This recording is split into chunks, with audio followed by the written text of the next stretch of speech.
This podcast is a member of the Red 5 Network. For more Red 5 Network podcasts and content creators, visit bio.link/red5.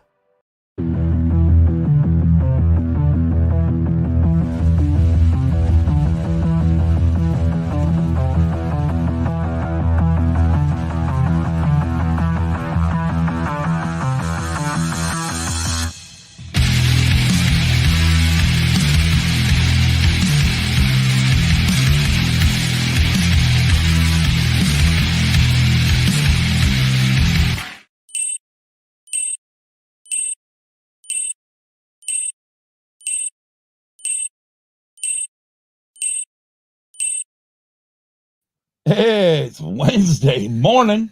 Yes, it is. And it's time to discuss some racing. It is time to discuss some racing. Holy crap, we got a lot of racing to talk about, Kim. Yes, we do. Because originally we were going to do a quick episode to talk about Darlington, and then it didn't happen. Didn't come to fruition. Nope. And so here we are. We're going to talk about Darlington. We're going to talk about Darlington really quick, mainly because it was there. It was.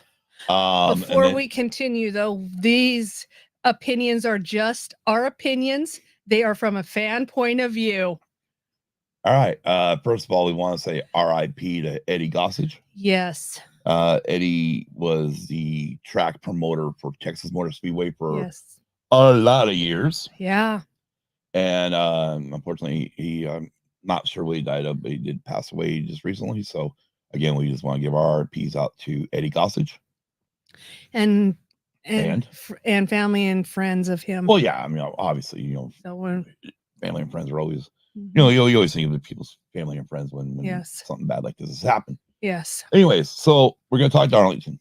Yes. Which is, I believe, is a Goodyear 400. Then we're going to talk.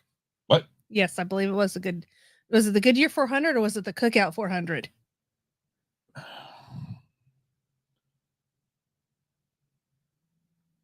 It was a Goodyear 400. Okay, Goodyear 400. Okay.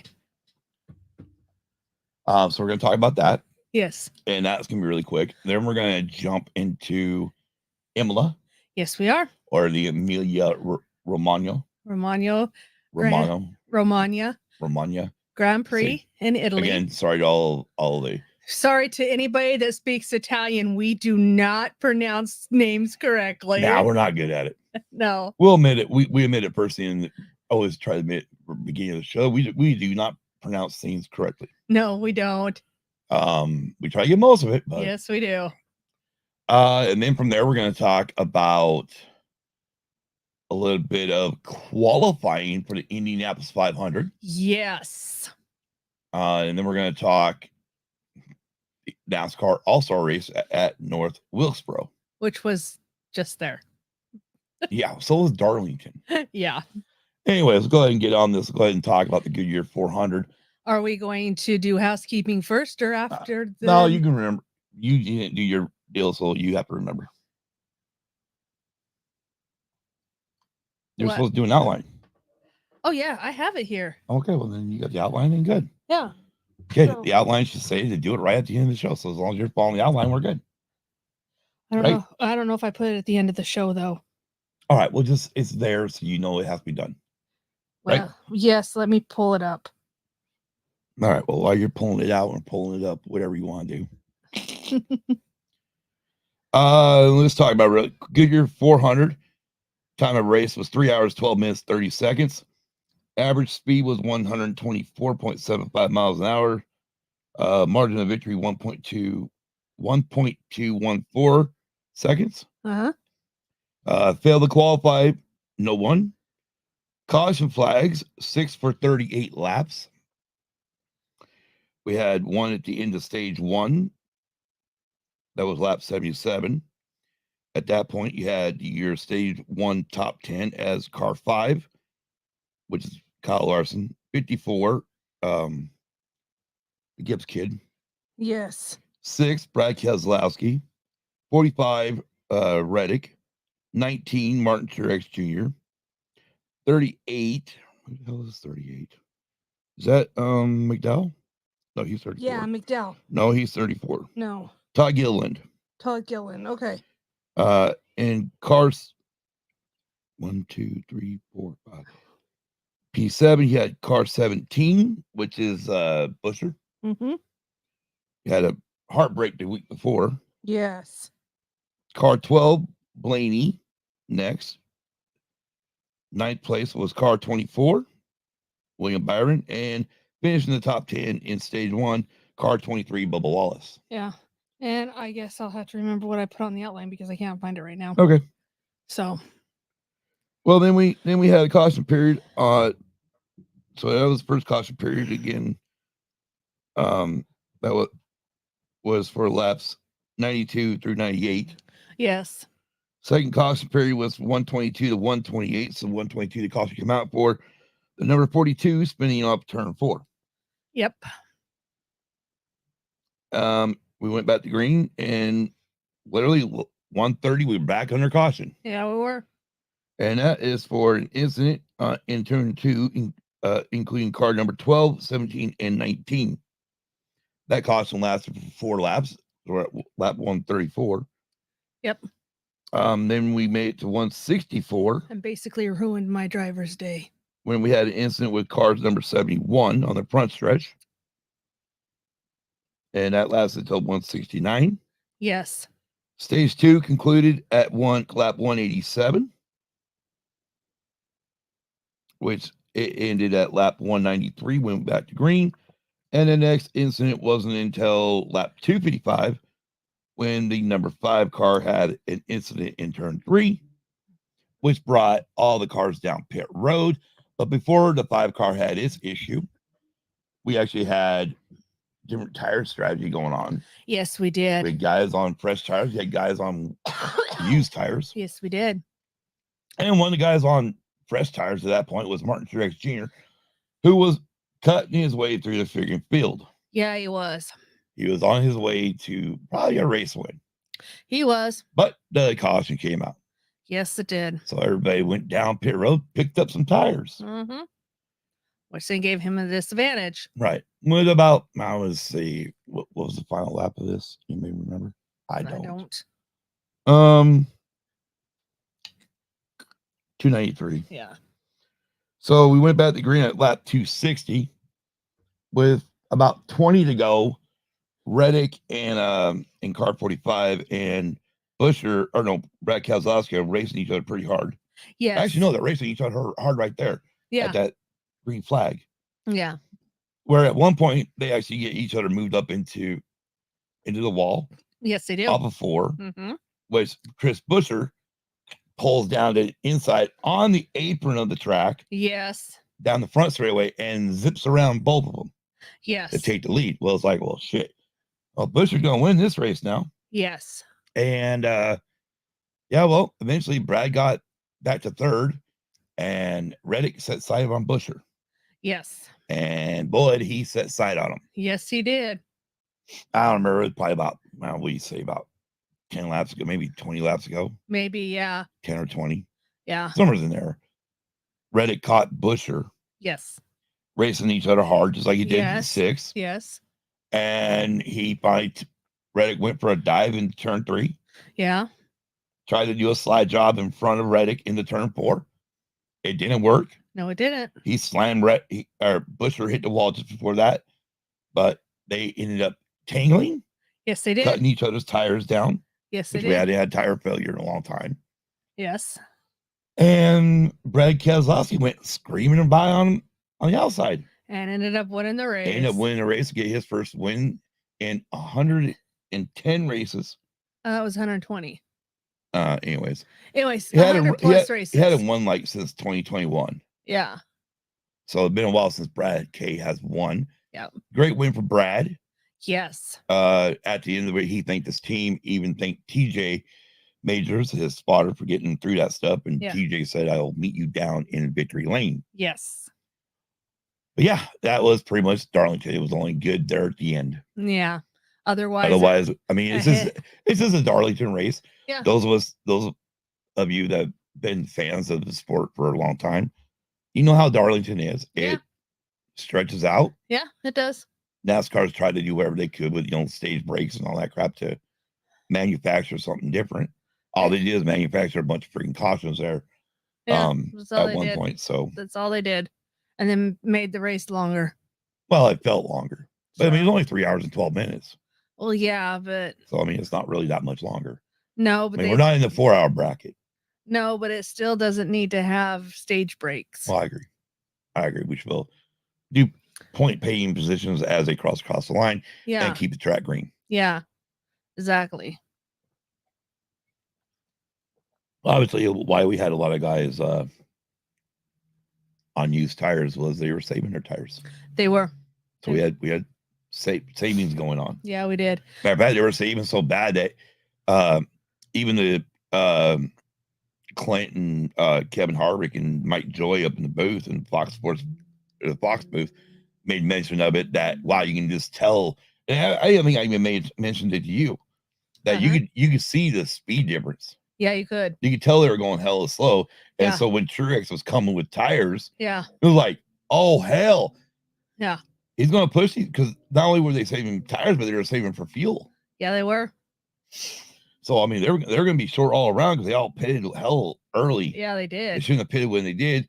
Truex stayed out at that point and came in and got tires under green. Yeah.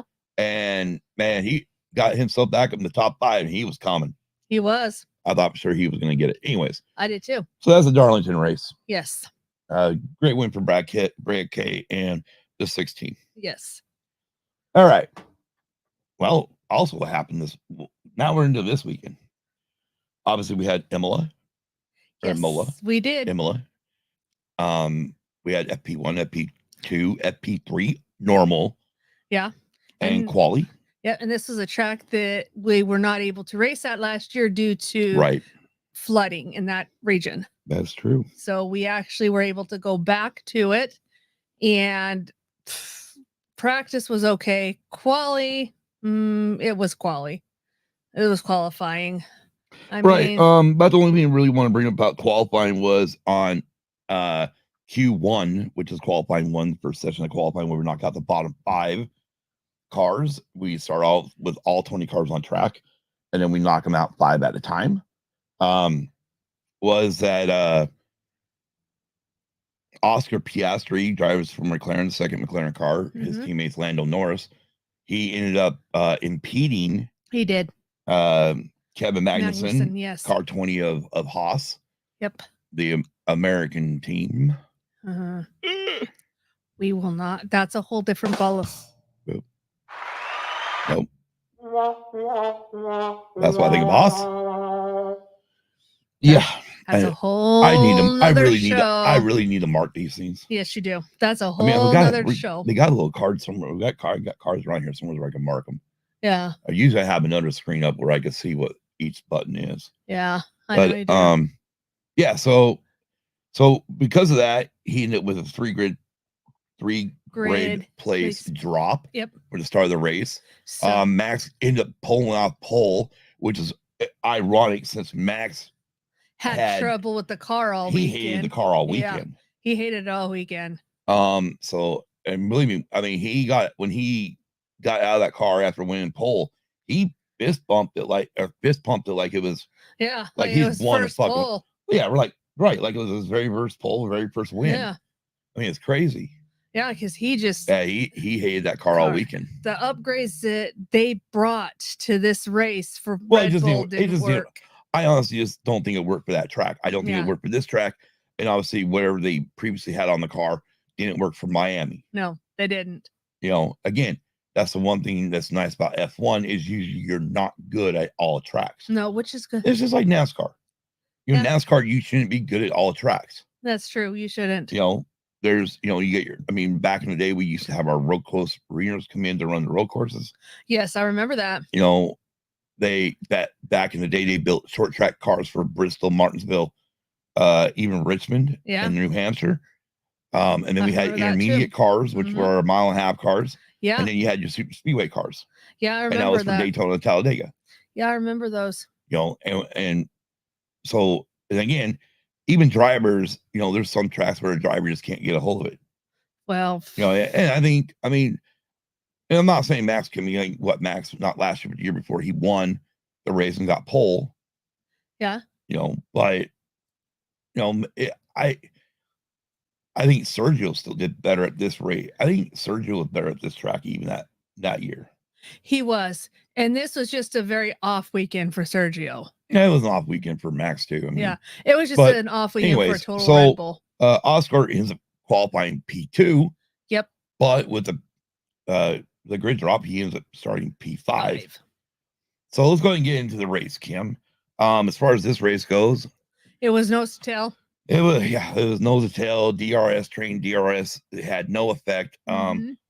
The undercut or overcut really wasn't. I mean, I think the undercut was working better than the overcut. It was, and that means you try to outguess your opponent when they're well. It means you pit early to get your tires up to a window, and then you pass them later. Yeah, when they pit, that's the whole game. Yeah, well, it's also part of guessing what your opponent's going to do. Well, right. And the thing is, who are you racing that weekend? Yeah. I mean, I think at some point McLaren finally realized that, wait a minute, no, we're racing Red Bull. Yeah. But they were actually covering off Ferrari. Yeah, they were. Let's go ahead and get into this, Kim. We'll go ahead and start down at the very bottom, like we do. At our podcast, start at the top. We'll start right down at the bottom. And we'll talk about the person non-classified, did not finish. Alex Albon, man, what a tough break for Albon. Yeah, I mean, we ripped him after, what was it? Australia. Yeah. We ripped him after Australia. But after Australia, he's just not had any luck with his this car. This one here is on his team, on his pit crew.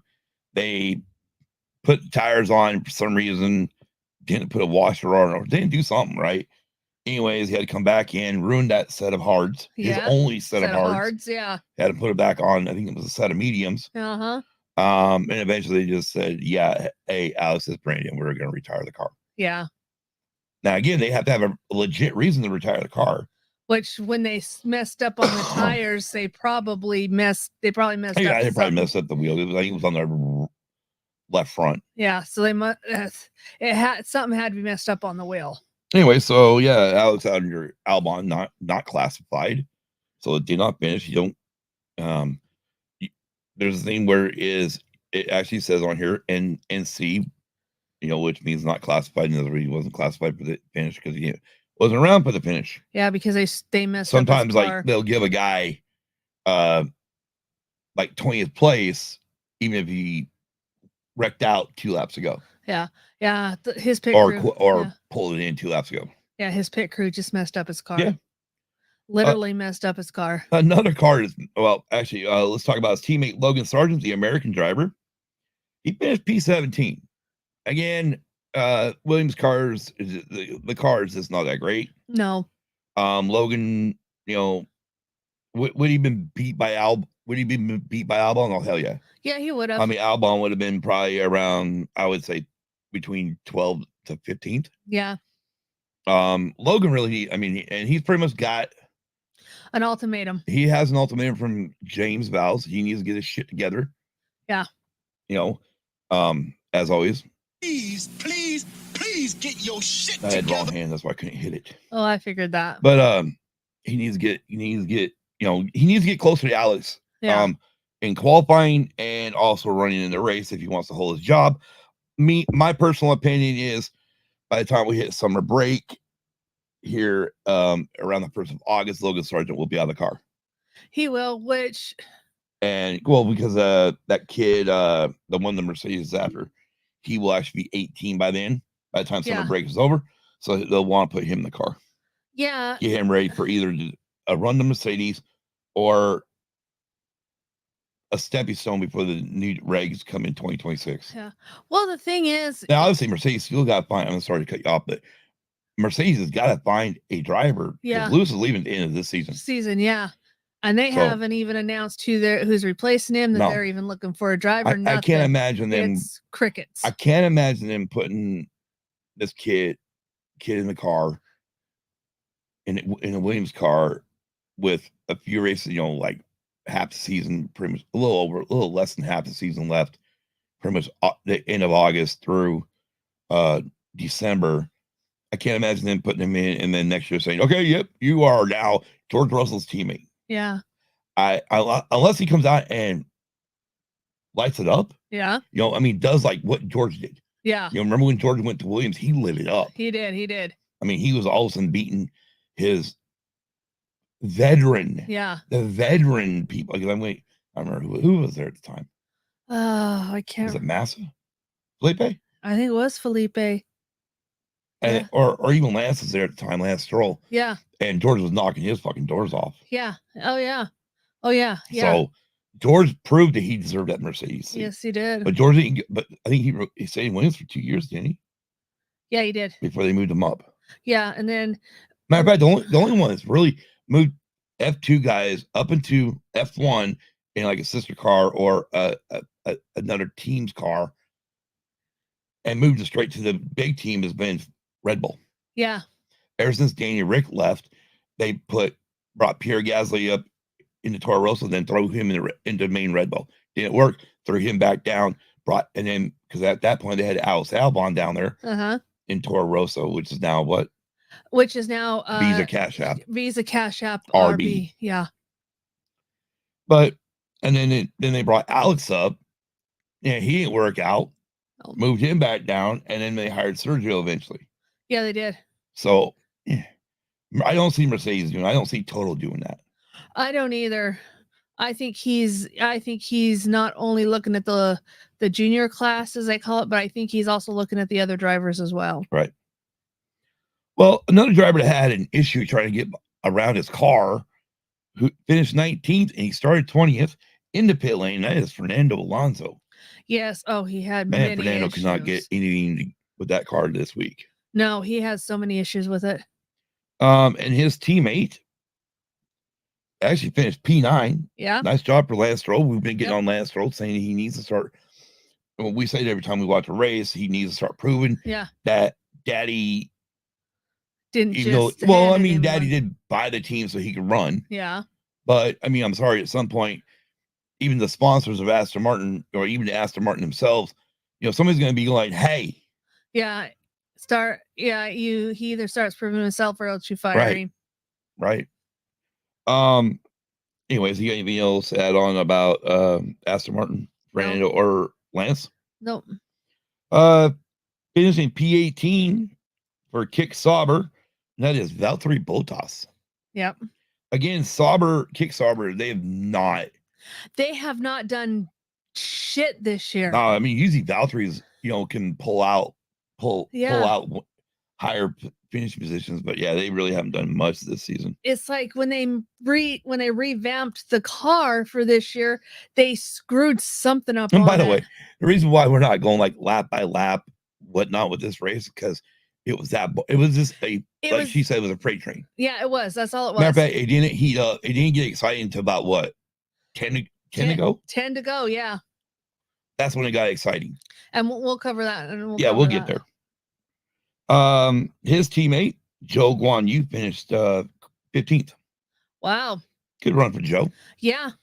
But again, the team is bottom feeder, I mean, we used to knock last year, like last two times we've done that, or 2 seasons we've done this, or whatever, last 3 seasons, we've been knocking Haas hard. Yeah, we have. And because they're the bottom feeders. Yeah. And they're now all of a sudden they're not in the bottom anymore. It's back being Williams and Sauber. Yeah. With an occasional like Aston Martin where Fernando just can't get behind the car. Well, yeah. Or the upgrades, which happens. Anyways, we already went over P17. That was Logan. Yeah. P16, driving the Alpine, Pierre Gasly.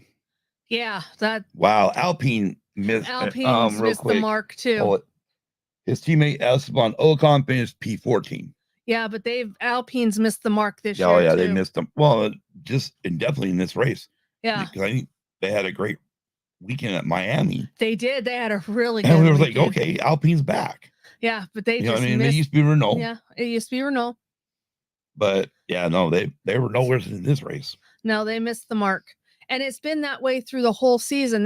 They'll do good and then they'll miss the mark. Then they'll do good and then they'll miss the mark.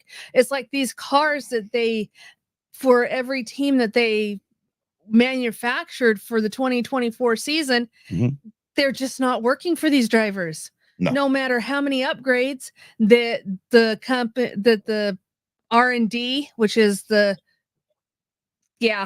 development brings. Research and development. Yeah, research and development brings to these cars. It's they're either going against it or they're just not plain Well, I don't not mean they're working. going against it. I just think that whatever they've got coming, whatever they've brought so far, is just not working. Yeah. So I mean, R&D needs to figure out what's going on. Why is the new upgrades not working for these drivers? What mark did they miss? Well, I mean, the problem is it really research and development missed it, or is the drivers missing it? Yeah, it's one or the other, or both. Can the drivers just not get behind whatever they're doing? Again, last year Mercedes brought this really wicked freaking design, no side pod thing. I think it was last year, right? Yeah, it was last year. And George could drive the hell out of that car. Yeah, he could, but Lewis couldn't. Lewis could get him or get his head around it. No, and yeah. So, anyways, you ready to move on to P13? Yes. I'm gonna ask you some questions about this one. Anyways, P13, one half of Visa Cash App RB, Daniel Ricciardo. Yeah.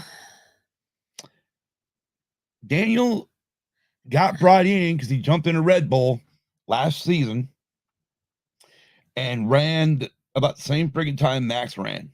The thing is, though, is you can tell that even though it's a Red Bull, and real quick, I forgot to mention this.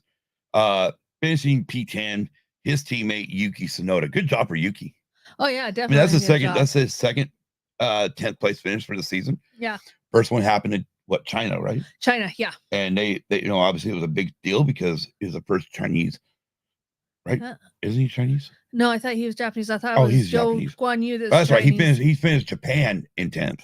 Yeah. Joe Guan Yu is Chinese. That's right. My bad. Sorry. I apologize. We made mistakes plus early in the freaking morning. Yes. But Danny Rick, man, he came in this. We all thought he was going to wipe Yuki's floor. I know, and he hasn't done shit. No, he hasn't, and I don't know. Well, honestly, I just don't think his heart's in it anymore. Well, I mean, I was going to ask you, do you think RB, Visa Cash App RB, obviously Red Bull Racing, because it's sister team to Red Bull. Do you think Daniel Ricciardo stays with the team the whole season? I mean, we're already talking to Logan. We already agree Logan Sargent's out. And I really don't. I mean, Logan could go on a run right now and finish top 5 beating Albon, and I don't think it would save his career. And with the way Danny Rick is running right now, I don't think he can save his either. So, but let me just coat it with a little bit of dust here. With the shit that's going on with their main team, he could stay in the car. Yeah. With the shit that's going on in that corporation right now. Let me ask you this question. Do you think one of these weekends they ought to just throw Liam Lawson in? Yes, I do. They should. Liam's there every weekend. Yeah, they should put Liam in that car and see if it's the car or the driver, because that's the only way they're going to know if it's the car or the driver. We talked about this before. Obviously, these cars are made one way. They're made for whoever they consider number one driver is. Yeah. Which I'm shocked that they actually consider Yuki. I don't know if they really consider Yuki the number one driver, or there's like, here's the parts, here's what we got. We throw them on the cars, and this is what you got to work with. And oh well, damn, Daniel can't get his head around it. Yeah, while Yuki can. Yeah, and see, that's why I said put Liam in there, put Liam Lawson in there. See what he does, and see what he does to see. Okay, if the cars are, if there is no what they call team orders, right? Meaning Yuki's 1, Danny Rick's 2, and they're equal in the car parts and everything, then it's either the driver can't wrap his brain around it, or it's the car, and they need to figure out which it is. And that's why they need to actually put Liam in there. I agree. I mean, and honestly, my opinion, if we get to the summer break and Liam's not been in the car yet, I would be shocked if we come back from summer break and Daniel Ricciardo is in the car. I will too. But like I said, a lot of that, like I said, when I put a little dust on this, a lot of that is the shit that's going on within the corporation too. Right. All right. Well, that's enough of Visa Cash App RB. Let's move on to P12 and P11. How about this? I mean, just barely out of the points, the Haas F1 team. That's amazing. P12, Kevin Magnussen. P11, Nico Hulkenberg. Now, Hulk obviously has a new job next year. Yes. Now that's the other thing too, is who is out at Alpine? Yeah. Because it's not Alpine, it's Stake. It's Stake Sauber. Oh yeah, Stake Sauber. Yeah, Stake Sauber is going to become BMW, right? No, Audi. Yeah. They're going to become Audi, and they've already signed one driver, and that driver is Nico Hulkenberg. Possibly signing 2. Well, yeah, we've heard. I mean, and the rumors out there are, obviously you got Carlos still available because he's out of Ferrari no matter what. No matter what. But anyways, let's go ahead and let's don't go down those weeds. Well, we want to go down those weeds. We can do it on a just a straight NASCAR weekend. What were you gonna say? No, you got something to say, so we want to hear it. I was just gonna say, yeah, the rumors are out there that they may sign Carlos for next year. Right. So both drivers may be out of a seat. Right. And that's Zhou Guanyu and Valtteri Bottas. Yeah. Which is ironic because I've actually heard. So let's again. Here we go. Sidebar. Valtteri Bottas' name been thrown to actually maybe go back to Mercedes for one season. Yeah, to be. I can see it happening. Yeah, I can too. Anyways, so yeah, no, good job, Kevin and Nico. I mean, good Lord. I mean, again, we just talked about a few minutes ago where, just not last year, but 2 years ago, Haas was the bottom feeder. Yeah, and if the owner of this team gets his head out. Well, we need to talk. Save that for a moment. Okay. Because after we get done with the All-Star stuff, okay, we're going to talk about some of the shit, the rumors going around the NASCAR world. Okay. And it does include Haas. Okay. Stuart Haas, which is also tied in with Haas F1. Okay. Okay. Let's go ahead and move into the points. Obviously, we already talked about Lance Stroll. He finished P9, and also Yuki Tsunoda finished at P10. And P8, the second driver of Red Bull Racing, Sergio Perez, which he just couldn't get his head around this car all weekend. No, he couldn't. He just had a really bad weekend this weekend. He did. And I don't know if Christian Horner, which is the team principal, is fully forward about what he said when he said that it was because he was worried about what Max was doing. Well, that's the thing. So at the end of the race on ESPN Plus, yes, there's where they continue the post race, because as soon as post race coverage, as soon as the friggin' podium crap, they hand trophies and they get done spraying each other, ESPN pops up, their person pops up. Thank you for watching F1 presented by Mercedes on ESPN.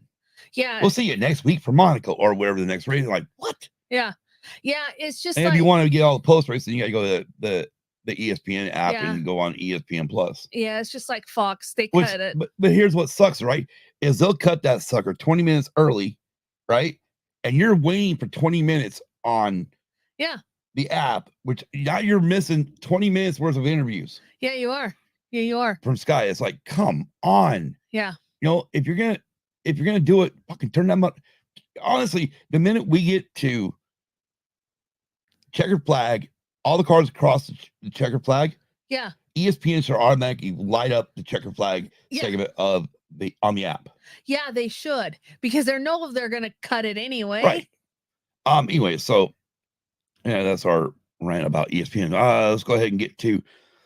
You were saying something about Christian Horner's interview. Oh yeah, Christian Horner's interview. I'm sorry. See, I'm good that you remind me. He talked about how they asked him, well, what has helped Checo more this year? It's just Sergio Perez. And he said, honestly, it's just him not thinking of what Max is doing. Yeah. Not trying to be up there with, not trying to be beating Max. Yeah. Just run your own race. Yeah. And because it's ironic, this P8 is actually Sergio's, because Kim, if you guys remember, for the last couple, at least Miami, and she even said it during this one, well, this is Sergio being Sergio, inconsistent, whatnot. But this race here, P8 is his worst finish so far in 2024. Yeah, it is. And I do agree with Christian. Yes, he needs to run his own race, but he also needs to run it and prove that he can be in that seat. Well, I agree. I mean, if you're having other drivers need to prove that they want to keep the job, he should have to. It's no secret on the show. You are a Red Bull fan. I am a Red Bull fan. You're a Max Verstappen fan. Yes, I am. I want to know from you, as a fan, end of the year 2025, at the end of 2024, is Sergio coming back in 2025 as the second driver of Red Bull? No. You don't think so? I don't think so. Again, he may, depending on how the shit falls with the company right now. So here's one of two things I'm going to say, because we're going to get to this here in a minute. He stays if Red Bull can pull away. Yes. From the competition. Yes. If they can't and they start needing him to be, in P2 when Max is finished in P1, then he won't remain. They're going to have to go find. And I honestly, I don't see how Red Bull has not tried to get Carlos, because Max and Carlos have been. You didn't know this, and I didn't know this because I just found this out. But Max and Carlos have been teammates before. Oh wow! At Toro Rosso. Wow. Because Carlos used to be under Red Bull wing. Oh. So that's a little dust to spread for you. Yeah. I don't understand why they're not going after him either. Well, maybe they are. Maybe they are, and they just haven't announced it yet because of all the shit that's going on right now. Well, I don't think it's that. I think no, because you come out and announce it. What's Sergio going to do? That's true. He'll fight Max hard for. Yeah, he will. Yeah, so it's best to keep it under a rock. Look at what happened. Like the first few races of the season, right? Carlos was going hard, charging net, and literally putting Charles in bad spots to get a position. Yeah, he was. But anyways, let's go ahead and get to P6 and P7. Okay. Which contains both Mercedes. Yes, it does. P7, George Russell, and P6, Lewis Hamilton. However, towards the end of the race, Merck pulled George in because they said told George's tires wouldn't make it till the end. Oh, that was a bad idea. So they pulled him in to pretty much give Lewis P6 and not George. Yeah, I figured that. And the only other thing George got was 1 extra point for having fastest lap of the race. Yeah, I figured that. So, Lewis is the one going out the door. Yeah. So why are they still catering to him? First of all, I want to say, I want to believe that they did it because they noticed, because Sergio had pitted for new tires, I think, too. Uh-huh. And he was coming hard on Merck. Okay. And I think, but he was like 30 some seconds behind at one point. Okay. When George pitted. So they needed George on better set of tires. Because they really thought that Sergio would, and again, we hadn't seen a lot of passing in this race all week, the whole day. No. Passing was null and voided. Well, yeah, again, it was another freight train race. Exactly. Now it's got history, and I don't mind seeing at some of these tracks when it's the normalcy of racing. It is. There's times where we've gone out here one weekend and you've got what? Carmex. Ain't got none over here. Oh, fudge.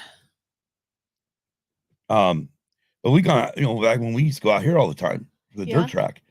One weekend you have neck and neck racing all the way through the whole main event. And the next week, one guy's lapping the whole fucking field. Yeah, that's true. So again, and you can't even get the same type of racing on a dirt track. No, you can't. With the same drivers week in, week out. No, you can't. Go ahead, talk to the people. it was just a freight train race. Everybody had access to the same DRS, and it was just you just couldn't pass no matter how hard you tried. Right. But the thing I want to just point out is I don't know. I didn't go back and watch George's in-car. I didn't either. To see whether or not George was struggling, because he was ahead of Lewis. But anyways, I know George came on radio. He wasn't very happy about it, but he still, when the team told him to pit, he still pitted. So that's on him. Yeah. Let's go ahead and get in the top 5. Or you got anything else to say about Merck? Besides, I like to know who the hell their second driver is going to be. The only thing that I would like to just add a little powdered sugar to this is, if he was upset, then why didn't he just say, no, my tires are fine? How many times since you started watching F1 fully, did you hear they play Lewis's radio on TV when they told him to box and he's like, no, my tires are fine? And he kept going around. Multiple times. So why didn't George do that? I don't know. Maybe George's still scared to. But he's done it in the past. Has George done it in the past? Yeah, he's told him that I'm not pitting, my tires are fine. Okay. He's literally almost got into a spat with them. Okay. One other thing I want to point out, pretty much everybody brought upgrades. Yes, they did. But the only one that really didn't get upgrades was Lando Norris, but he got upgrades in Miami. Yes, he did. And his teammate Oscar Piastri got the rest of his upgrades for this race. Yes. But yeah, pretty much everyone brought upgrades. Yes. Let's go ahead and get to P4 or P5, which is Carlos Sainz, Ferrari, the man out. Yes. At Ferrari. Carlos, he struggled all weekend. He struggled. He definitely struggled in the race. Yeah.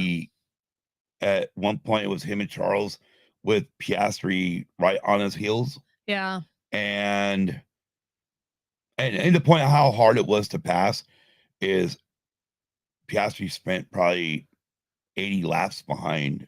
Yeah. Or not 80 laps, but a good portion of this race behind Carlos. Yeah, he did. And then the rest of the portion behind Charles. Yeah, he did. The only way you're passing was either the undercut or your pit crew was fast and they got you out ahead.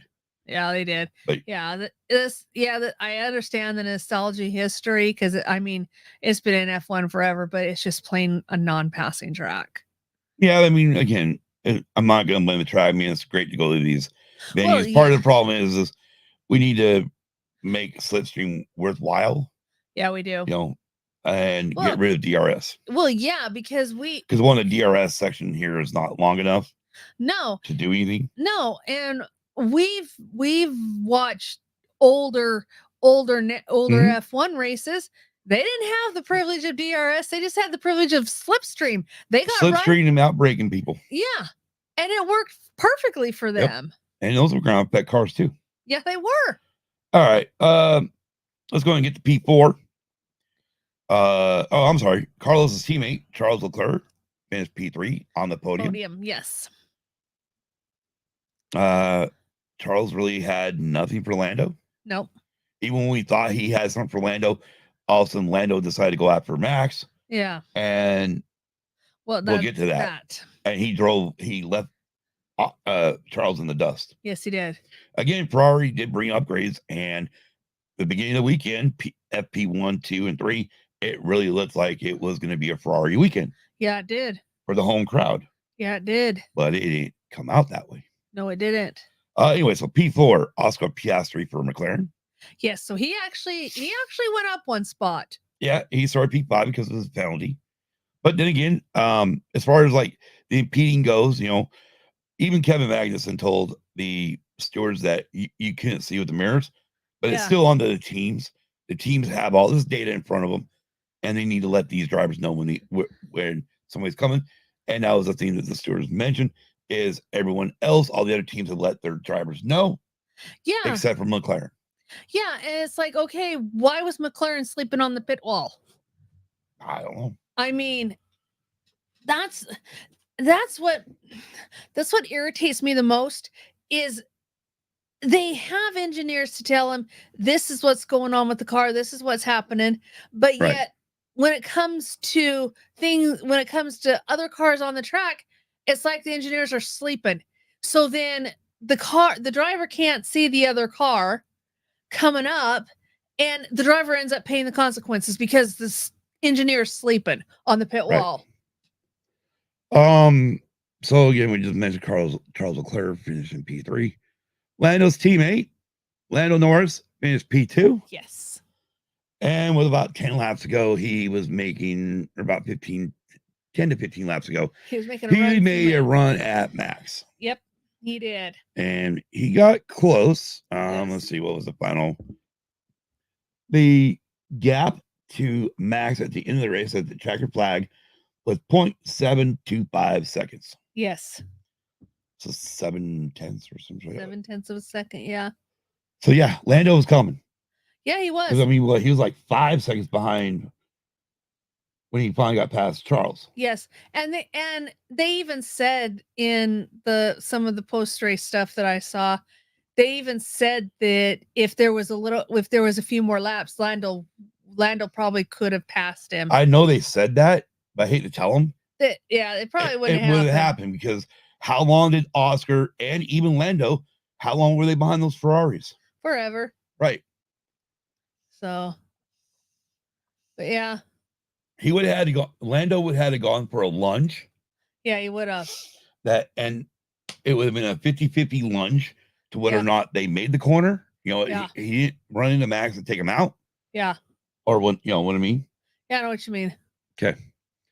And your winner, car number 1, Red Bull Racing, Max Verstappen. Yes. And when he got out of the car, he says, "I can't believe I won." Right. Because again, he wasn't expecting it. The car was shit this weekend. Yeah, the car was pretty much shit, like you said. I mean, whatever upgrades Red Bull brought did not work for Max. No. Hell, it didn't work for Sergio. No, it didn't. So I mean, I don't know if it's the upgrades or they just didn't get they just couldn't figure out. I mean, I do know that they spent their sim drivers spent 11 hours. Yeah. In these back at the shop trying to figure out what was going on. Right. To run different setups to try to get them better, which they did, because that's how Max got pole, and that's how he eventually won his race. Yeah. But as soon as they put the hards on, Red Bull they weren't that good. No, it's like they couldn't get the hard tires within the temperature. Right. They just couldn't dial them in. Yeah. Which is normal. I mean, we've seen it before with a lot of teams where they got one set of tires on and they're phenomenal. Yeah. And they do another set of tires and they're not. Yeah, exactly. Anyways, again, your DHL fastest lap award goes to George Russell of Mercedes. DHL fastest pit stop award goes to Red Bull for a pit stop of 2.1. No, 2.09. And driver of the day voted on by the fans, Lando Norris. Yes. And Kim, at that point, let's go ahead and get to it. Unless you want to wait until the end of it, let's do who is your driver of the day for F1? And I know we didn't do one for Darlington, but it's been a couple of weeks, so we both kind of forgot it. I mean, honestly, if I was going to give one for Darlington, I'd give it to Brad Keselowski. Yeah, same here. Okay. Jackass of the race, I'll give it to Reddick for Darlington. This is for Darlington. Yeah. Jackass of the race, I'll give it to Reddick for going for a shot that was not there.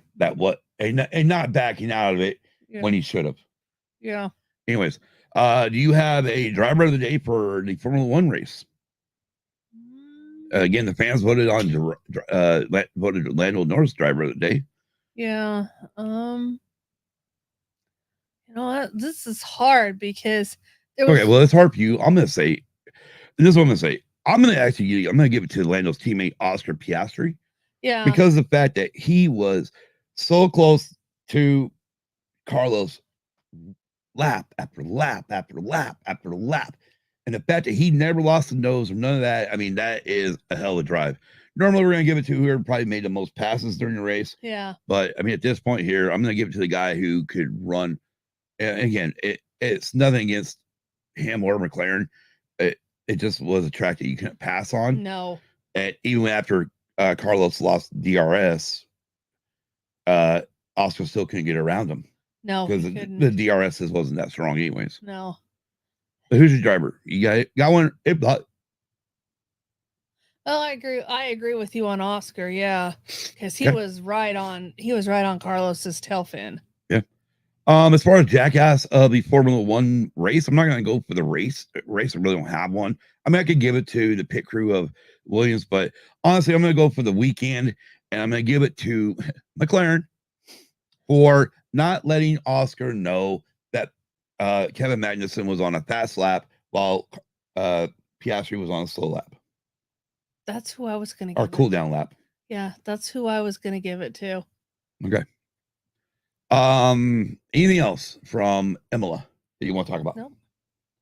So the next race is this coming Sunday, Monaco. Oh, yes. It will start the longest day of racing for Scott. Well, for me too, because I'll be up. I'll have it right back there. Let's see. Let me get what times it come on. Of course, it will tell me the time from my time, which is May 25th at 6 a.m. Pacific, so 9 a.m. Eastern. Did you say the 25th? So, 26th, my bad. I was calling the 20. It has to be the 26th. 26th, May 26th. Okay. At 9 a.m. Eastern. 6 a.m. here. I'll be up. You'll be up. I'll be up. All right.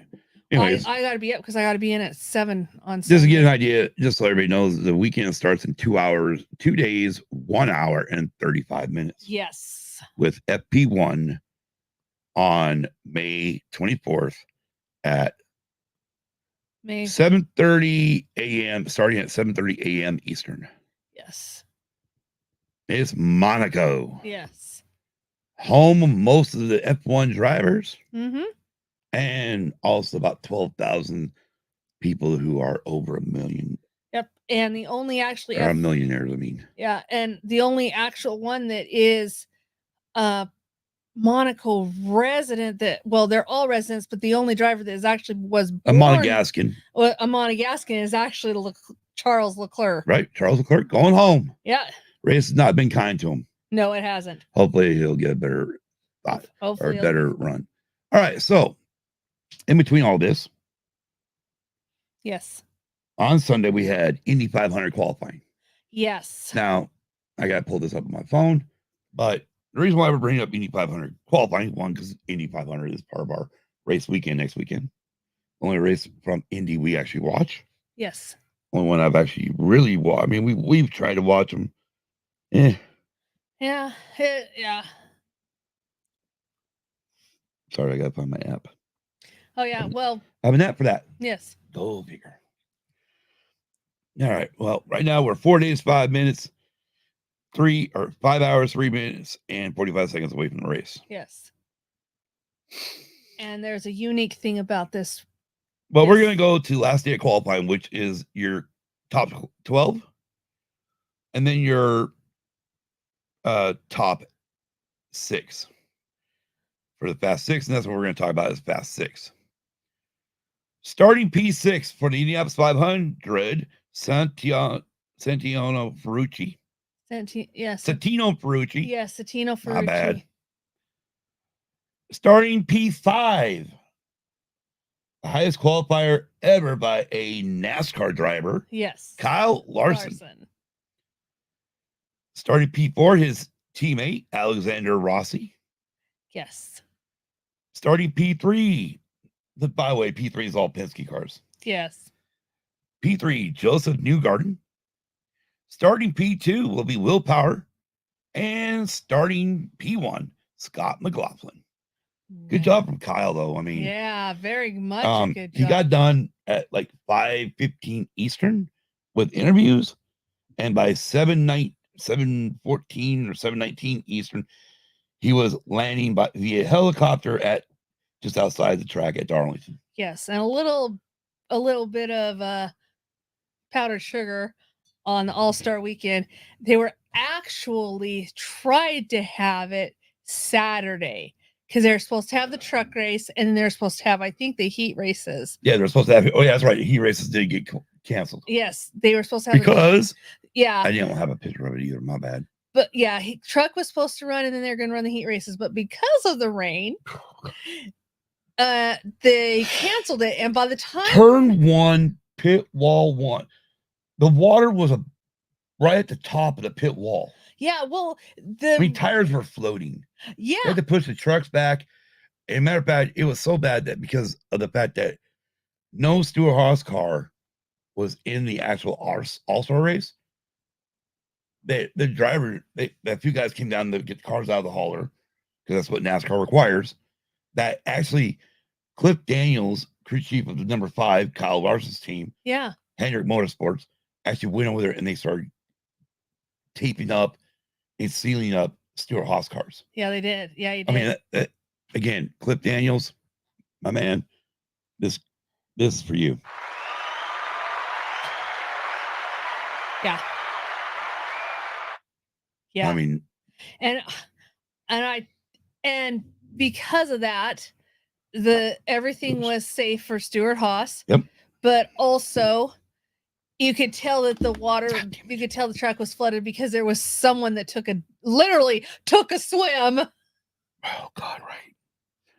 And listen to DBC, you find out that in the water, one of those truck drivers, the NASCAR Truck Series guys, was swimming in it, taking head dives in it and whatnot.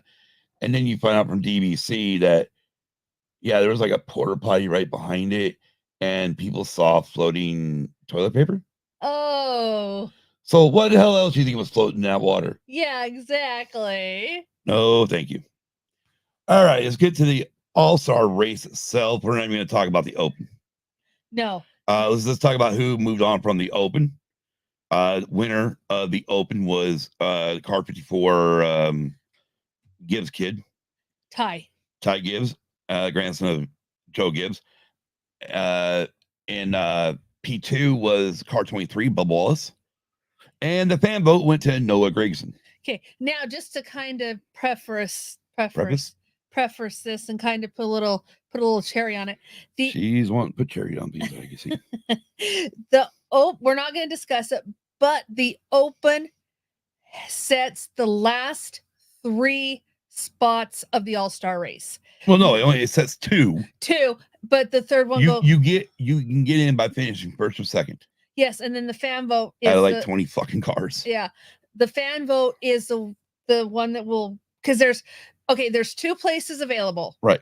For you can get in, like he said, by either winning or finishing second. Winning or finishing second, and then the third, because there's an extra slot open, right, is for the fan vote. Right. And that is who the fans think deserves to run the All-Star race, which in this instance it was Noah Gragson. Now, not much happened in him, just to put a little powder sugar on it. It was another nose to tail, both nose to tail. Right. So, and the only time you do not have to qualify for this All-Star race is if you have been a winner in one way or another. Winner, champion, etc. Well, you have to qualify. I mean, you qualify for a starting position, but yes. Yeah, you don't have to. If you are a previous winner, previous Cup champion, previous winner of the All-Star race, you are pretty much got a free pass straight into the All-Star race. You don't have to go into the Open.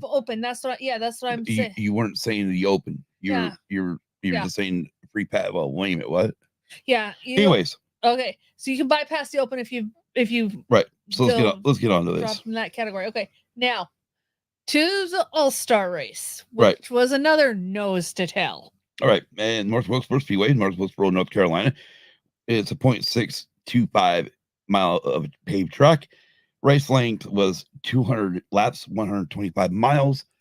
Been repaved compared to last year. It has, and this was a track that was formerly ran before last year. Right. It had been closed up until last year. It had been closed for a very long time. Yes.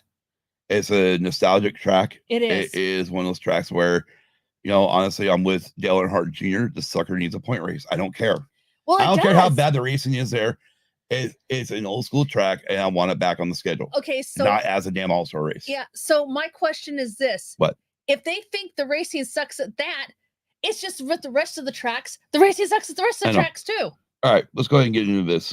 Okay. So the race took itself 1 hour, 19 minutes, 57 seconds. Average speed was 93.809 miles an hour. Margin of victory is 0.636.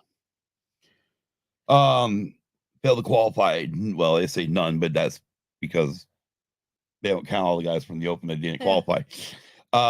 Caution flags are 4 per 27. I forgot to mention during the Darlington one, but lead changes 2 among 2 drivers. 2 lead changes. 2 lead changes, yeah. Yeah. One of them was Joey Logano, and the other one was Brad Keselowski. Ironic. Ironic because that Ford all of a sudden is the Ford's all of a sudden found something. Damn it! Sorry, and guys. has started to improve over the season. Yeah. All right, let's go ahead. Now this race is $4 million. This is right. not a point race. Yeah, the winner gets $1 million. $1 million man. All right, finishing P20. We're gonna go over this real quick, or sort of quick. But he started 16th. Car number 47, Ricky Stenhouse Jr., Kroger Health, Icy Hot Chevrolet. He went out on lap 2, which he got tangled with Kyle Busch. So going into turn 2 on lap 1, Kyle Busch left a gap. Danny was here, Kyle's here, and there's a gap here in the middle. Ricky's like, fuck it, there's a gap, I'm going for it. They come off of 2, no one touches each other, except for Kyle bounces off the fucking wall. And next thing you know, you see Kyle chasing after Stenhouse. By the time they come around past start finish line, start heading into turn 1, Kyle friggin' hits him. He starts spinning this way. Ricky gets it, overcorrects it right into the fucking wall. Yeah, and everybody says it was retaliation, which it never should have been retaliation because he never touched him.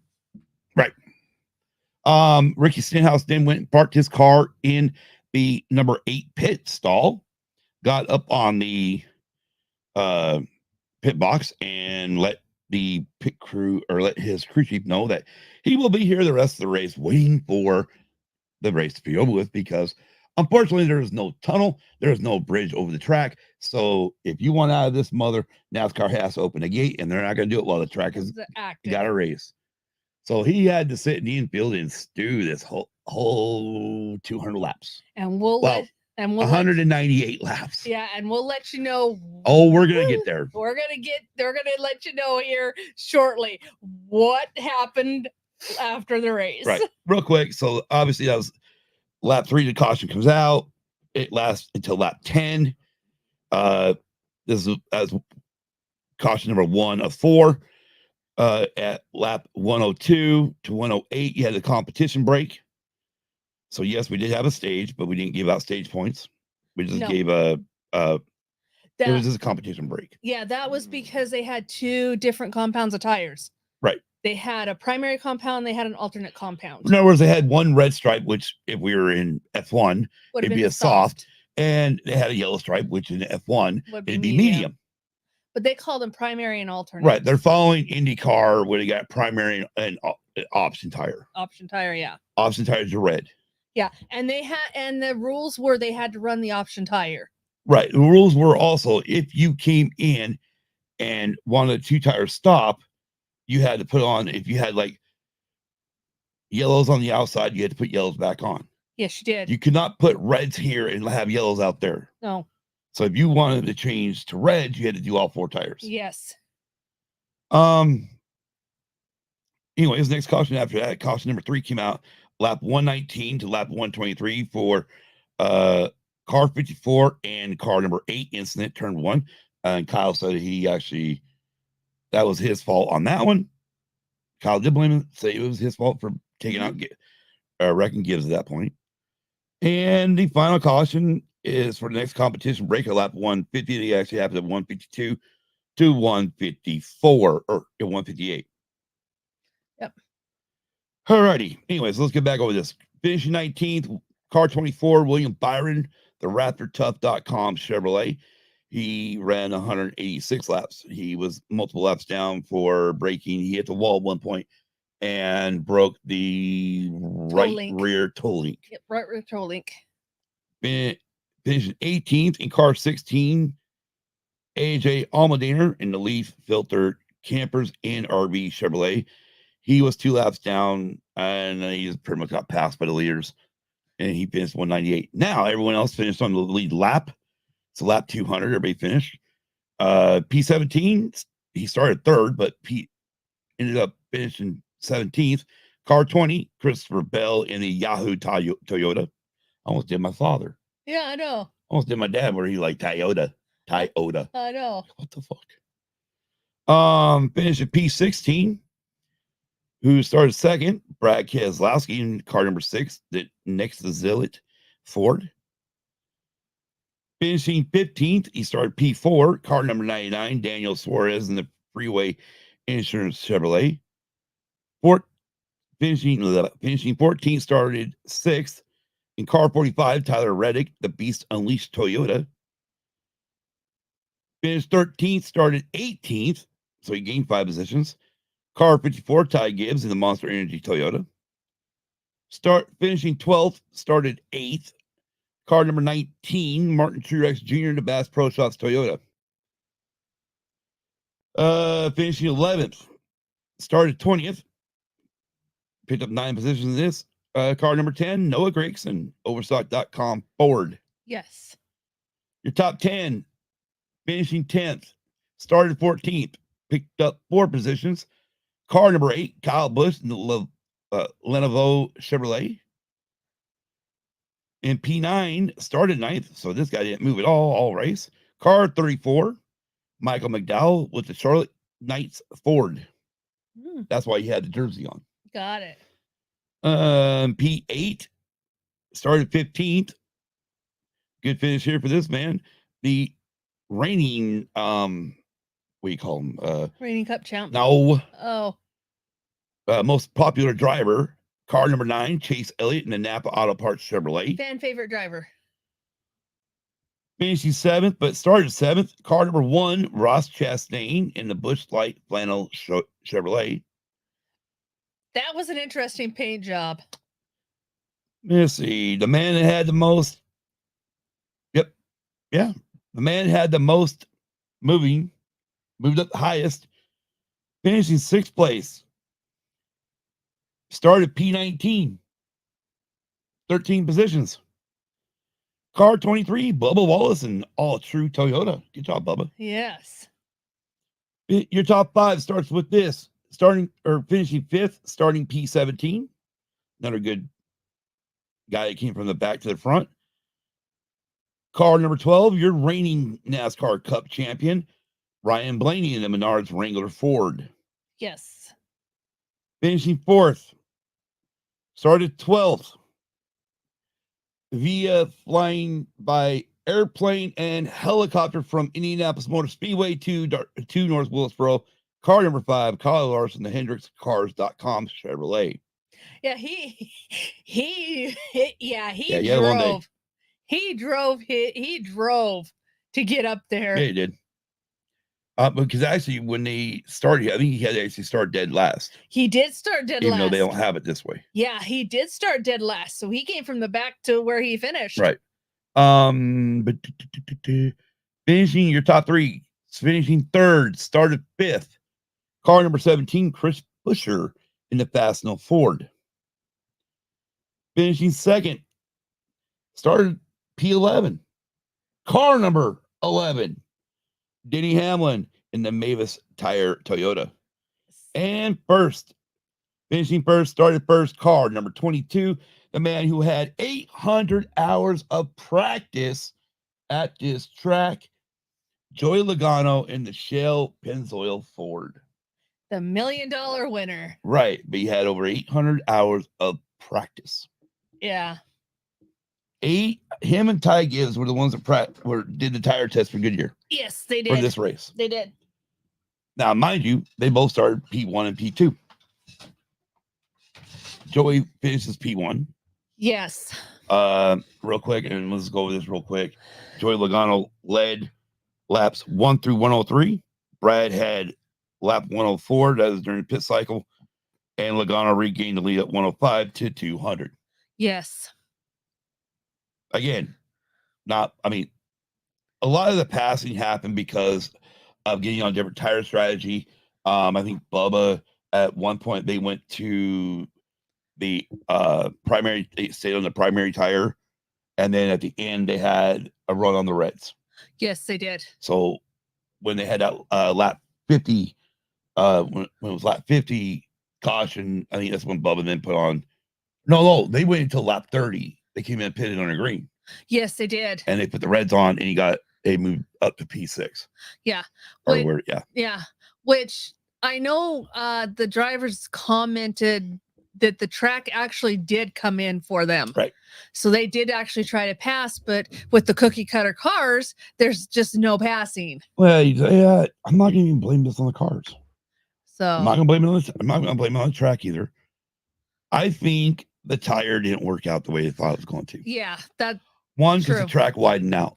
Yes, and that was one thing Joey Logano mentioned during the test that him and the 54 car did, is there was the track didn't widen out. Well, you only got 2 cars there. Yeah. But you put 20 cars on there. Still, I don't give a fuck who you are. You get 800 laps of practice. You got it down. Yeah, I know you do. I mean, really look at Joey. Only a couple times he moved to the top. He pretty much ran the bottom. Yeah, I did. Where he did all his tire testing at. Yeah, I did. So his car was set up for that track. Yeah, it was. Because they had all the data from the tire test. And I mean, and the fact that Ty Gibbs finished P2. Yeah. Or started P2, but he fell back, and it was because he got, he's a young rookie. Yes, he is. He burned his tires up. Yes, he did. Anyways, shall we get into it, Kim? Yes, let's. All right. So after the race is over, yes, while they're interviewing, Fox is interviewing Joey Logano. You got, by the way, whoever fucking did the fireworks, way too many, too fucking loud. I noticed that. Because Fox they couldn't even drown it. They tried to drown it out, but they couldn't even get it drowned halfway out. Yeah. It was hard to hear what Logano had to say. Yeah, it was. And as you can hear from this video from Bob Pockrantz's cell phone, yes, in the pits, after the race, Kyle Busch walked from his pit box back to his trailer, where Ricky Stenhouse Jr. was standing and waiting in his shorts and t-shirt. Yes. Let's go ahead and tee this up. And this again is from Bob Pockris. So there we go.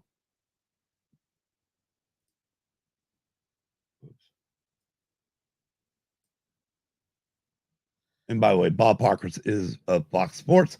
So Bob, he had this on Twitter, so I'm just going to play it from his. Hopefully you guys can hear it. If not, sorry. It's more about the video anyways.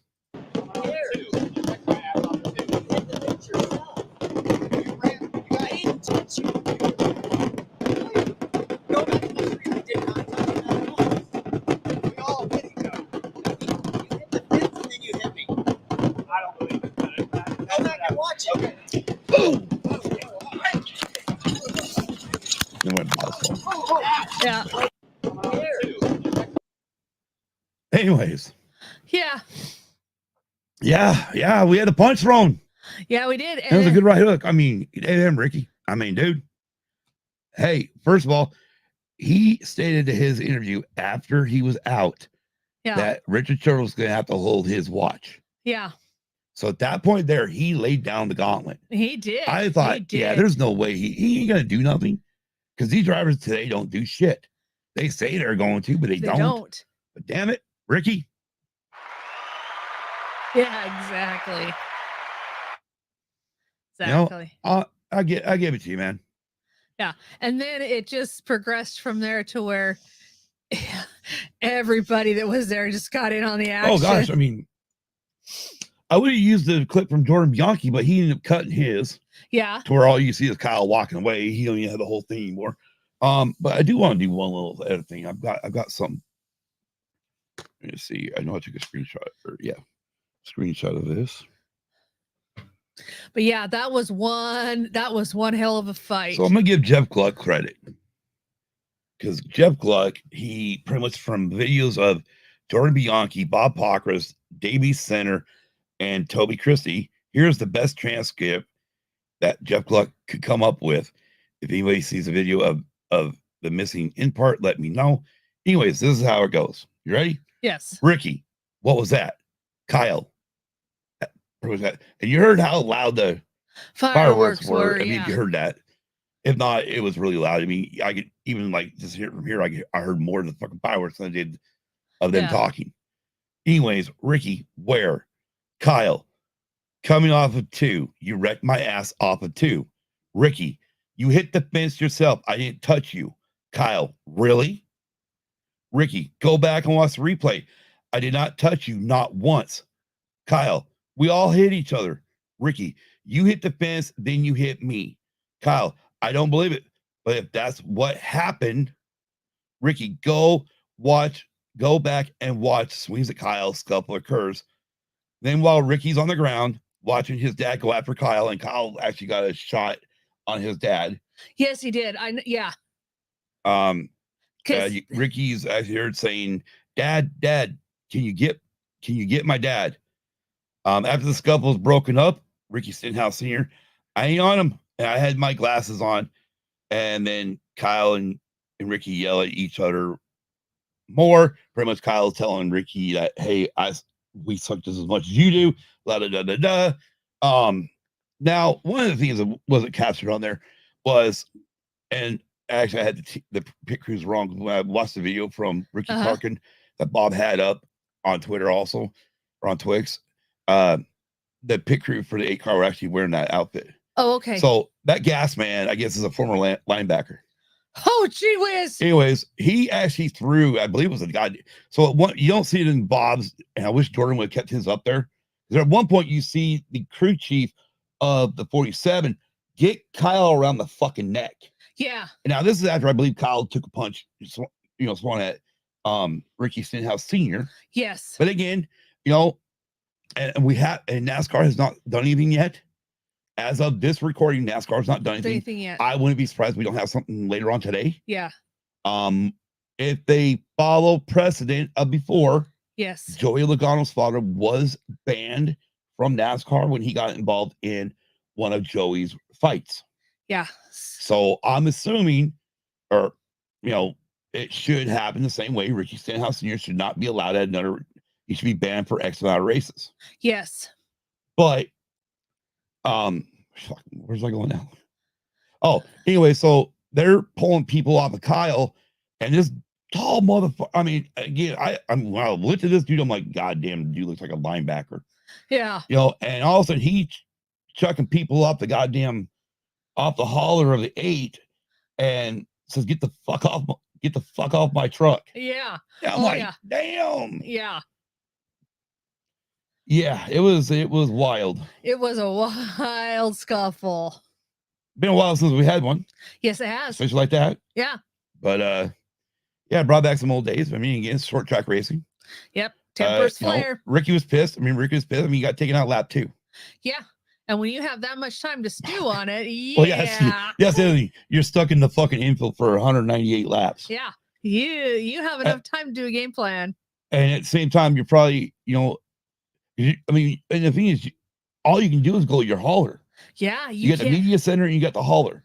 Yeah, you can't even. You're not going to your fucking trailer or your RV or your motorhome because it's out there. Yeah, your bus is out in the parking lot. Yeah, so you're not even able to go there. No, you're not. You are stuck indoors.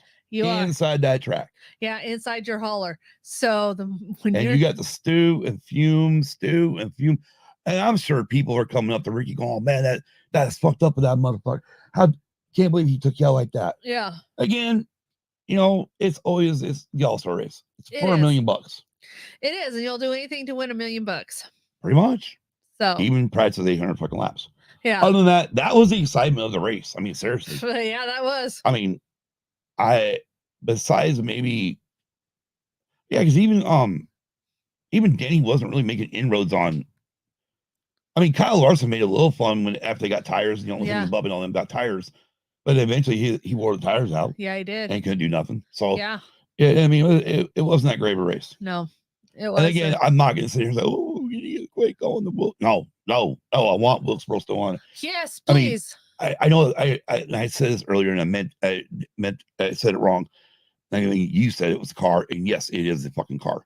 Yeah, we've got an issue with this car on short tracks. We do. We need to get it fixed because it's not just here.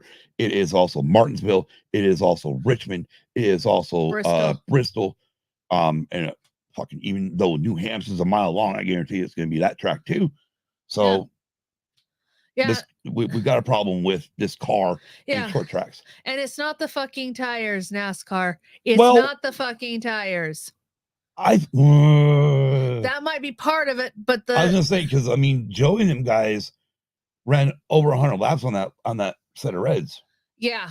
So that if they're gonna do an option tire, they need to make it a lot softer. Right. I mean, that was the thing. Denny mentioned on Actions Detrimental that like the guys that went to the reds, they're with 30 to go, they came up for a little bit, but then it was like it all evened out. I guess it was lap 50 because that was the last caution, right? Yeah. It eventually lap 50, but again, eventually those red tires should have been hot, especially against used reds. Yeah. I mean, we're not even talking about against used mediums. We're talking about used red. Yeah. And they should have fell off a lot more than what they did. They should have. And they shouldn't have been they shouldn't have to run as many laps as a primary tire. Right. So, Goodyear's got to figure the shit out. All right. Well, do you have a driver of the race? Because I don't. I don't either. I mean, really, what? I mean, okay, wait, you know what? No, screw that. No, bullshit. Bubba Wallace. Yeah.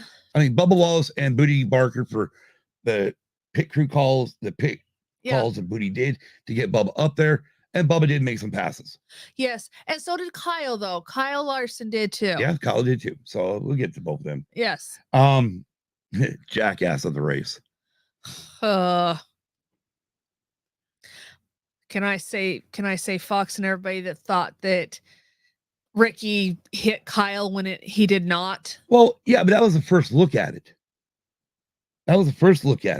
Yeah. When they came back with the one in-car behind the incident, that Clint's all of a sudden like, oh no, he didn't touch him. Yeah. Ricky never touched him. Yeah, but the thing is they all assume that Ricky touched him. From one angle, it did look like Ricky touched him. Yeah. So, yeah. Yeah, I just. Anyways. All right, so you're going to give it to. I'm going to give it to. Who are you giving it to? You really going to give it to Fox? Well, I mean, you can. I don't give a fuck. Fox, instead of automatically assuming that. I mean, if I give it to Fox, it's because of not running all side by side.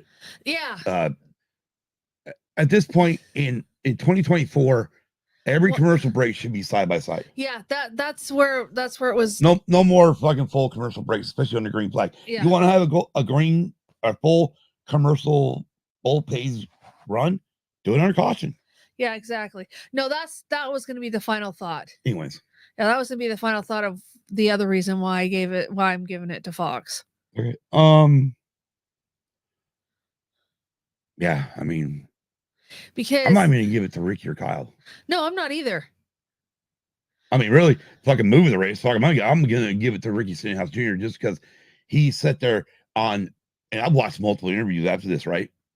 He said on Fox that Richard Childress was going to have to hold his watch.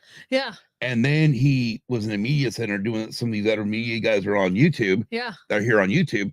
And he literally said, stick around and find out what I do at the end. Yeah, exactly. And he lived up. He kept his ground. Yeah, I did. I mean, Ricky's one of. I love it. Ricky also said, "Hey, if he wants to have a fight, let's raise it for charity or something like NASCAR Foundation or something." Yeah. Which is also what brings us back full circle back to Eddie Gossage. Could you imagine if Eddie Gossage was still alive and still was running Texas Motor Speedway, and this weekend was going to be Texas? There'd be a Oh, fucking ring in the middle of the goddamn pit, yeah, in there the middle of would. the infield, There would. and he would friggin' be Promoting it. he'd get Kyle and Ricky on board. Yeah, I would. I mean, Ricky's already on board to do it, so Yeah. I just don't know if Kyle would be. Yeah. All right, so yeah. Anything else from North Wilkesboro All-Star race? No, but we were going to discuss Haas and Stewart. Or Oh, yeah, we're there now. So the thing has been Kevin Harvick made a comment during, because he actually was testing the car for Kyle Larson while Kyle was in Indy. Uh-huh. He had made a comment that he has seen more, and everybody's assuming he's meaning Rick Hendrick, and Jeff Gordon. He's seen more of that ownership in a week than he'd ever seen of the ownership at Stewart-Haas Racing. Damn. Now, the thing is, the rumor is that Stewart-Haas Racing is closing shop. Yes. You got pit crew, you got team members over there at Stewart-Haas Racing that don't know what the fuck's going on. Holy cow. No one knows what's going on. No one knows if they have a job at the end of the season. No one's been told that, hey, you know what? Yeah, you might want to start looking for something. Okay, so if they haven't been told, is there something under the rocks that's going on that was like going on with Chip Ganassi? Somebody's going to buy the charter? Originally it was talking that like if you look at Trackhouse, they got at least 2 drivers, no matter what, one driver who wants to be in Cup next year. So that's Shane Van Gisbergen. Yeah. And so they need at least 1 to 2 charters to get him in a car. So that's why that's why I brought that up. But they've come out and said, no, we're not buying the charter for them. Okay, so is it them just No one knows. No, just all right, hear you out. Just hear me out. So is it them keeping everything under wraps so that everybody's not up in arms about this and advertising it over social media, or are they really not gonna buy it? I don't know. I mean, I'm not in the fucking back room of Trackhouse to know. Because I would love to be a fly on the wall, fucking know what the hell's going on. Because we never knew Trackhouse was taking over Chip Ganassi Racing until the end of the season. Right. Anyways, is that colleague that has Shane? I thought it was colleague. Is it colleague that does the 91? I thought it was Trackhouse that does the 91. Remember. Anyway, it is either Trackhouse or colleague. So the thing is it sounds like Stewart-Haas could, or at least Haas could keep 1 charter. Yeah. And then move that shop over into the same shop as the F1 team. Yeah. That's one rumor. Okay. And sell the other 3 off, which now also means you got 4 drivers. 1 might still have a job and the other 3 don't, plus all the team members. Yeah. Until we hear something, obviously we don't know. We're just speculating. Yes. I mean, honestly, at this point, I'd like to see Gene Haas sell fucking a Haas F1 team to Michael Andretti, get Andretti Motorsport into F1, and hell, maybe Michael even buy fucking Stewart-Haas off of him and come into NASCAR at the same time. Yeah. Yeah. Because I'm sorry, he doesn't need to be an owner of neither team, because to sit there and tell your team principal, well, I ain't going to do anything for my F1 team until I see improvement. Okay. Well, you're not going to see improvement until you improve the car, dumbass. Well, yeah, but the problem is you can't improve the car if you don't have. I mean, they did improve it. I mean, don't get me wrong, but that's Gunther did it. Yeah. That's all under Gunther. Yeah, I know it is. I mean, this car this year is still under Gunther's center. Yeah. So, yeah. So, I mean, sorry. Yeah. But, all right, anyways. Programming note. Monaco, Indy 500, Coke 600. Yes. And you got to work early on Monday. Yes. I work early Monday. So Monday the 27th. So possible. No, what we're going to do. Okay. What we're going to do, ladies and gentlemen, is we're going to be back on Tuesday morning at 5 a.m. to talk Monaco. Yes. Indy 500. Yes. And the Coke 600. Yes. And then if I have to review any races because I've got calls coming in, I can do that. But I've worked here long enough to know I may not have a lot of calls. Okay. Well, let's not give away too much about your job. But other than that, Yeah, I know we're throwing everybody off with the different days and stuff, but different days of the week that we're doing stuff. We're gonna try and keep it on Tuesday. We're gonna try to get back to doing Mondays for sure. Well, and we're not gonna keep it on Tuesdays. No, well, technically 2:00 in the morning is Tuesday morning. Normally we do it Monday at 5:00 in the morning Eastern. 2:00 here. Right. I'm just saying, Kim, we don't do it Tuesdays. Okay. We used to do it Tuesdays. To me, we used to do 2 shows Tuesday. To me, it's still Tuesday morning. How the fuck is it Tuesday morning when it's Monday morning? Sunday to Monday. How the hell you go Sunday to Tuesday? Because after midnight on Monday is another day. We're not talking that. We're talking Sunday after the races are over. We do a race review Monday morning is when we said we were going to do them. Right? I get, yeah. All right. Whatever. I guess we'll do it whenever the fuck we want. With that being said, read it. Thank you to Adam Goswick from A Certain Point of View podcast for creating our new remix logo. So, okay, our Patreon's up. So just go to Patreon under Used and Abused, and it'll tell you that started up May 1st. Check out the ATSW family. The Sidebar Cantina live every Monday on YouTube at 5:30. ATSW The Escape Pod live every Pantless Wednesday tonight on YouTube at 7:05 Eastern. Layman's Terms on YouTube. Stranger Things Has Happened with Dawn Delasnooch and Luna Girl every other Saturday at 7 p.m. Eastern. Grave Reviews with Alan and Dragon Buddy Thursday at 7:30 p.m. Eastern.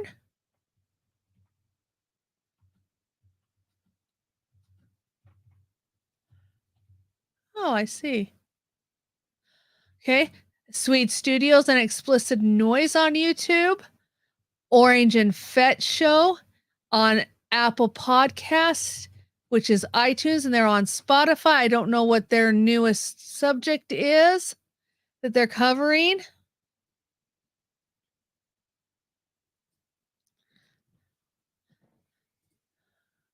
Okay. And Red 5 Tavern live on Friday, season 3 coming soon. Go to bio.link/red5 to find more exciting podcasts. There's one for everyone. There's also Red 5's, or there's also a book club too that if you're interested in joining, we are currently reading The Living Force. Just reach out to Nicole on Twitter and she can give you more information. All used and abused pod links can be found on, oh my goodness, can be found in the show notes pinned to the top of our Twix page, and go to bio.link/usedabusedpod. Before you end the stream, we got to do our have a good week and a good weekend. Be kind to everyone. Peace.